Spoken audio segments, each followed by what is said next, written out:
രാജകുമാരിക്ക് സമീപം വഴിത്തർക്കത്തെ തുടർന്നുണ്ടായ സംഘർഷത്തിൽ സ്ത്രീകൾ ഉൾപ്പെടെ 5 പേർക്ക് പരിക്ക്. ഇന്നലെ രാത്രിയിൽ കുമ്പപ്പാറയിലാണ് സംഭവം. സ്ത്രീകൾ താമസിക്കുന്ന വീടിന് സമീപം കോൺഗ്രസ് നേതാവ് ഷാജി കൊച്ചുകരോട്ട്, പ്രദേശവാസിയായ രാജുവിന്റെ മകൾ തുടങ്ങിയവർ ചേർന്ന കമ്പ് ഉപയോഗിച്ച് സ്ത്രീകളെ അടിക്കുകയായിരുന്നു.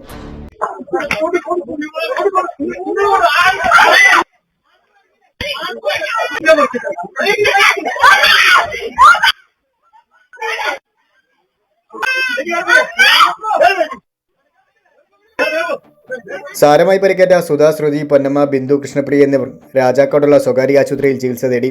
ആക്രമണം നടത്തിയവർ രാജാക്കാടുള്ള മറ്റൊരു സ്വകാര്യ ആശുപത്രിയിലും ചികിത്സ തേടി. ഷാജി സ്ഥാപിച്ചിരുന്ന ഗേറ്റ് ഇളകിയതുമായി ബന്ധപ്പെട്ടുള്ള തർക്കമാണ് കമ്പ് ഉപയോഗിച്ചുള്ള അടിയിലേക്ക് കലാശിച്ചത്. സംഭവവുമായി ബന്ധപ്പെട്ട് കോൺഗ്രസ് നേതാവ് ഷാജി ഉൾപ്പെടെ 4 പേർക്ക് കേസെടുത്തതായി രാജാക്കാട് പോലീസ് പറഞ്ഞു. News desk top media, Rajakkad.